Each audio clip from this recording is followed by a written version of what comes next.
নমস্কার বন্ধুরা, আমি অমিত। অলৌকিকের 400 নম্বরের স্পেশাল এপিসোডে তোমাদের সবাইকে স্বাগত জানাই। তোমাদের ভালোবাসা আর সাপোর্ট নিয়ে এতটা পথ পেরিয়ে এসেছে অলৌকিক, আরও অনেকটা পথ অতিক্রম করতে হবে। তাই তোমাদের ভালোবাসার সঙ্গে সঙ্গে তোমাদের আশীর্বাদও কামনা করে অলৌকিক। সবাই এইভাবে পাশে থেকো। আর আজকের এই বিশেষ দিনে তোমাদের জন্য থাকবে অনবদ্য একটা ঘটনা। ভৌতিক, দৈবিক, অলৌকিক, সাধনা, বেদনা কি নেই তাতে, যেটা শেয়ার করেছে তন্ময়। অসংখ্য ধন্যবাদ তোমাকে অসাধারণ এই ঘটনাটি শেয়ার করার জন্য। পাশাপাশি বলি, তোমরা কিন্তু লাইক, শেয়ার ও সাবস্ক্রাইব করে পাশে থেকো।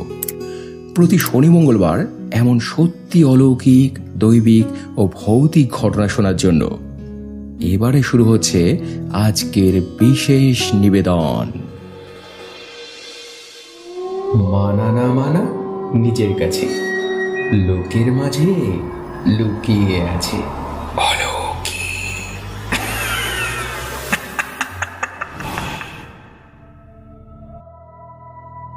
হ্যালো অমিতদা, আমি তন্ময় বনগা থেকে বলছি। অনেকদিন তোমাকে কোনো ঘটনা পাঠানো হয় না, কিন্তু আজ এমন একটা ঘটনা তোমাকে বলবো যার জুড়ি মেলা ভার। ঘটনাটা যে সময়কার, তখনও আমার জন্ম হয়নি, মানুষের মুখে মুখে প্রচারিত। আমাদের বাড়ি থেকে কিছুটা দূরে একটা তারামায়ের মন্দির আছে। আমি নিজেও সেখানে অনেকবার গিয়েছি। সেখানে মা খুবই জাগ্রত, যে যা মানত করে তাই নাকি পূরণ হয়। শোনা যায় এককালে সেখানে একজন বয়স্ক সাধু বাবা থাকতেন। তিনি ওই মন্দিরটি প্রতিষ্ঠা করেছিলেন। তিনি ছিলেন পঞ্চমুণ্ডী সিদ্ধ এবং চিতা শুদ্ধ। জানা যায় অনেক অলৌকিক ক্ষমতার অধিকারী ছিলেন নাকি তিনি।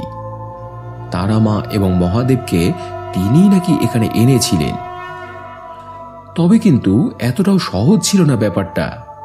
বহু সাধনা, বহু প্রচেষ্টার ফল। ছোট থেকেই উনি নাকি ছিলেন খুবই তারা ভক্ত। ওনার ইচ্ছা ছিল উনি বড় সাধক হবেন, পঞ্চমুণ্ডী সিদ্ধ হবেন। সেই জন্য পঠন পাঠন, সাধুসঙ্গ করা অনেক কিছুই করেছেন। কিন্তু ওনার এই উড়নচণ্ডী মনোভাব দেখে ওনার বাড়ির লোকেরা মোটেই খুশি ছিল না। শেষে তারা ওনাকে বিয়ে থাওয়া করিয়ে সংসারী করারও চেষ্টা করেছিলেন।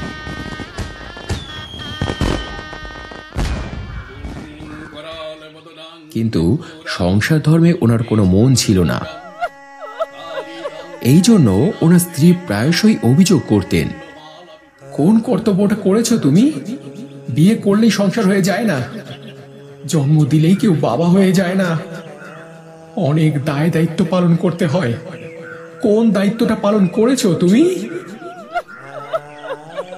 নিত্যদিনের এই অশান্তিতে অবশেষে এক সময় উনি গৃহত্যাগী হন। মন্দিরে মন্দিরে, তীর্থে তীর্থে ভ্রমণ করেন। অবশেষে এক সদ্গুরুর কাছে এরপর উনি দীক্ষা নেন। গুরুদেবকে তিনি মনের কথা খুলে বলেন। ওনার গুরুদেব তখন ওনাকে জানিয়েছিলেন, তারা সাধনায় সিদ্ধি লাভ করতে চাস, তার জন্য তো পঞ্চমুণ্ডী সাধনা করতে হবে। সে যে এক বড় কঠিন সাধনা, বড় সাংঘাতিক সাধনা।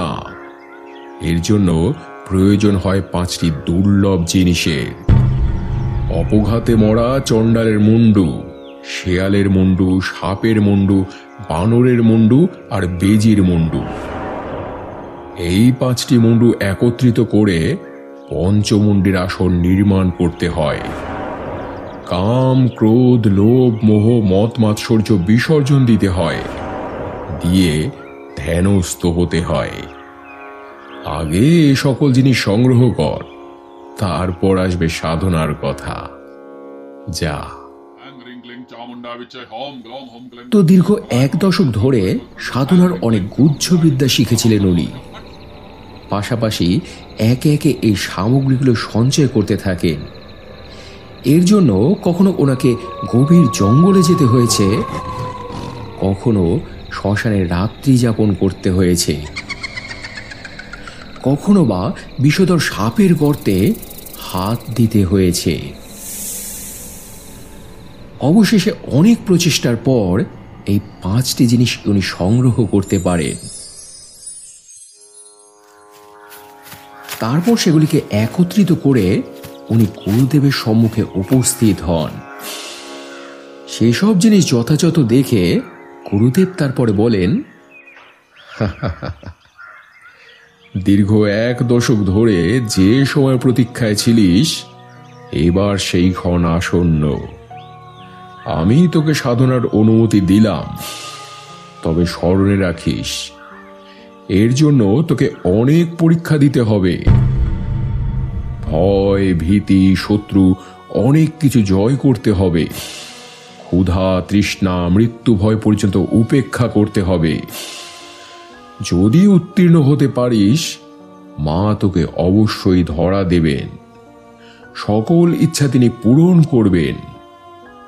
যা, ঈশ্বর তোর সহায় হন।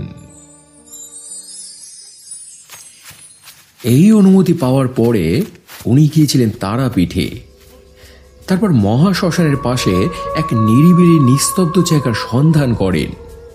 সেখানে ওই 5টি মাথার সমাহারে এক পঞ্চমুণ্ডির আসন নির্মাণ করে। তারপর গুরুদেবের বলা পদ্ধতি অনুযায়ী যাবতীয় ক্রিয়াকর্ম করে সেই আসনের উপরে উনি ধ্যানমগ্ন হন। দীর্ঘ প্রায় 7 মাস চলল ওনার এই তপজপ। আহার নিদ্রা ত্যাগ করেছেন, কামনা বাসনা ত্যাগ করেছেন। সামান্য ফল মূল ভবিষ্য এইটুকুই, আর কেবলই ধ্যান।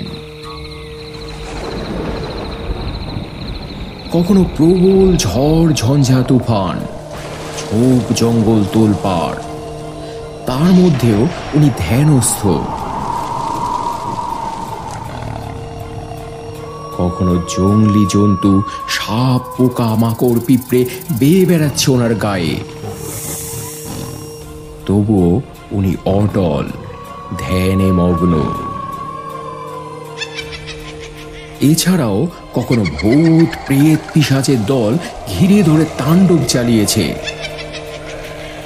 সাধনায় বিঘ্ন ঘটানোর চেষ্টা করেছে, কিন্তু তবুও তিনি অবিচল।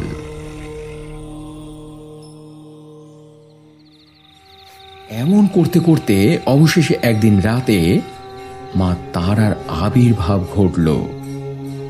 চতুর্দিক আলোকিত করে সশরীরে মা দর্শন দিলেন তাকে। রক্ত বস্ত্র পরিহিতা, এলোকেশী, ত্রিনয়নী। বললেন, আমি এসেছি, বল তোর কি মনস্কামনা, যার জন্য এত কঠিন সাধনা?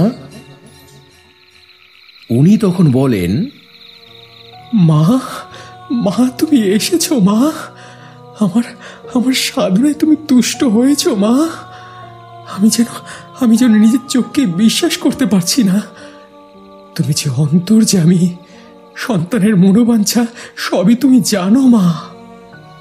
আমি তোমাকে আমার সঙ্গে নিয়ে যেতে চাই, তোমার সঙ্গে থাকতে চাই মা। এবারে মা অট্টহাসি করে উঠলেন, বললেন,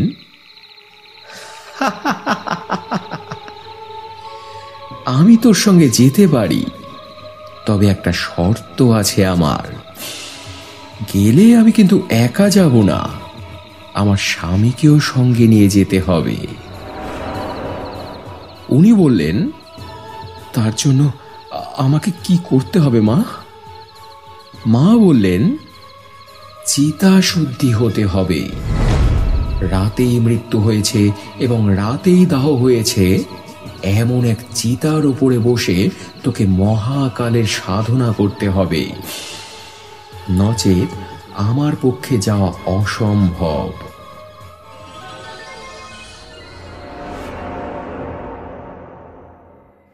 উনি তাতেই রাজি হলেন।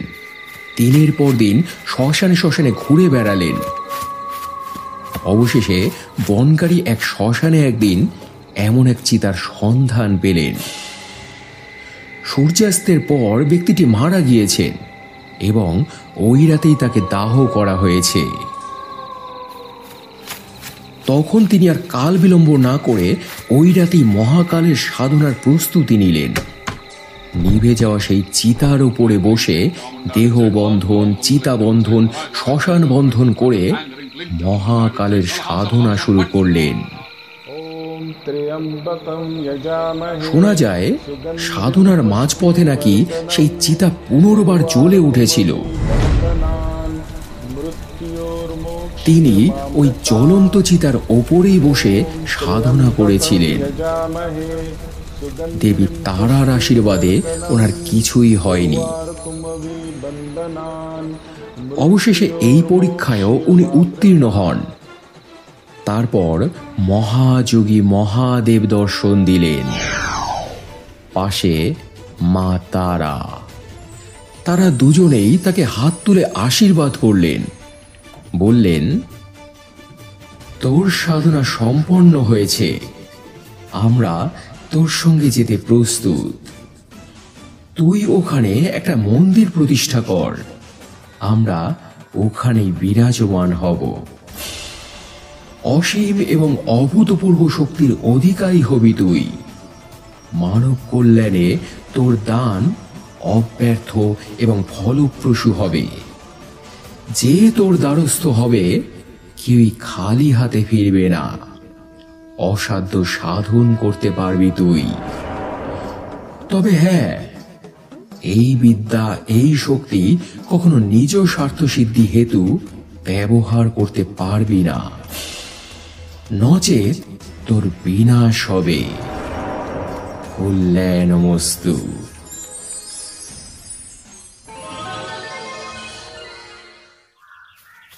এই সাধনায় সিদ্ধি লাভ করার পর, মহাদেব এবং মা তারার আশীর্বাদ পাওয়ার পর উনি আবার বাড়িতে ফিরে আসেন।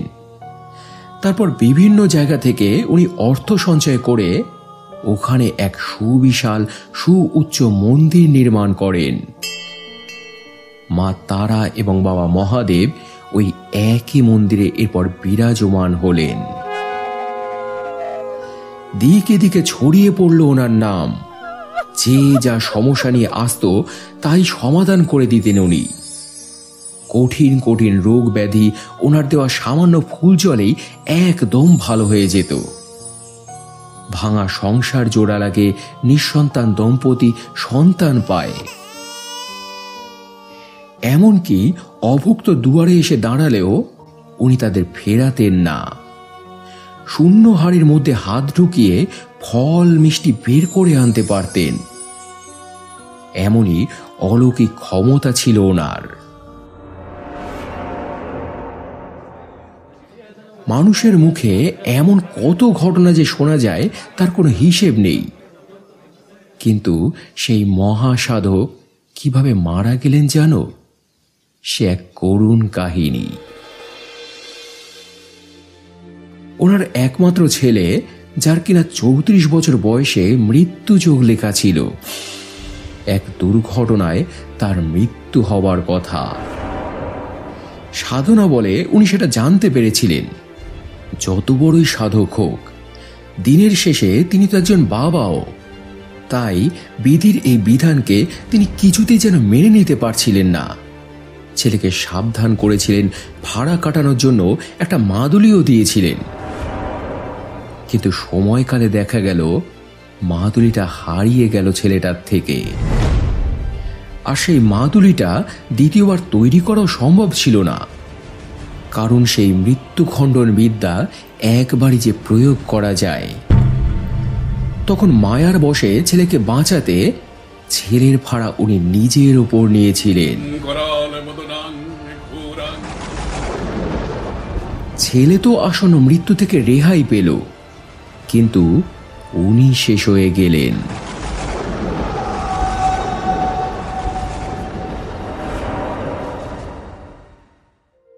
কে বলে উনি কোনো কর্তব্য পালন করেননি? এত বড় ত্যাগ কজন করতে পারে? সাধক হিসেবে তিনি যত বড় মাপের ছিলেন, পিতা হিসেবেও কম ছিলেন না। বর্তমানে তিনি বেঁচে নেই, কিন্তু সেই মন্দির এখনো আছে। দূর দূর থেকে এখনো বহু মানুষ আসে পুজো দিতে। বলে মা তারা এবং মহাদেব নিত্য এখানে বিরাজিত।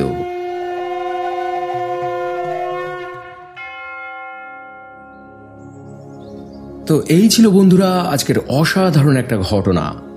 আগেই তো বলেছিলাম অতুলনীয় একটা ঘটনা থাকবে আজকের এপিসোডে। তো কেমন লাগলো তোমাদের আজকের ঘটনাটা কমেন্টে জানিও। যদি ভালো লেগে থাকে তাহলে ফেসবুক, ইনস্টাগ্রাম বা পরিচিত মানুষদের সঙ্গে শেয়ার করে নিও।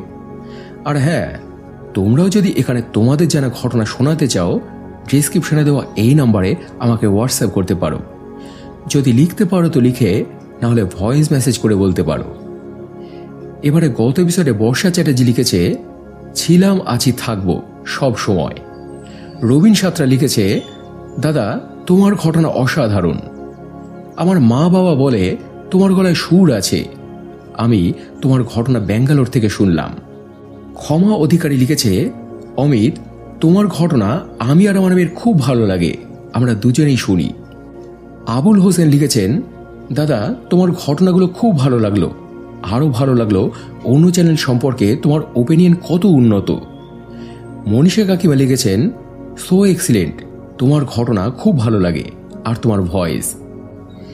এছাড়াও আরও কমেন্ট করেছ আশিস কোলে, অক্ষয় অধিকারী, মায়াদি, অজন্তা হরে, গীতাদি, ফান্টুস, অমিতা জেঠিমা, সোহিনী বক্সি, দামিনী পাল, সুদেশ্য সিংহা রয়, মৌসুমী মুখার্জি, পিঙ্কি ঘোড়ই, মিঠুন পাল, অর্কপ্রভ নস্কর, অন্তর্শীল, গোপাল, বিশ্বজিৎ, চন্দন চ্যাটার্জি, মালবিকা সহ অসংখ্য অসংখ্য প্রিয় বন্ধুরা, তোমাদের প্রত্যেককেই অসংখ্য অসংখ্য ধন্যবাদ আর বুক ভরা ভালোবাসা জানিয়ে আজকের এপিসোড এখানে শেষ করছি বন্ধুরা।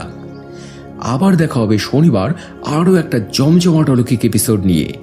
সবাই খুব ভালো থেকো এবং ভালোবাসা নিও। ধন্যবাদ।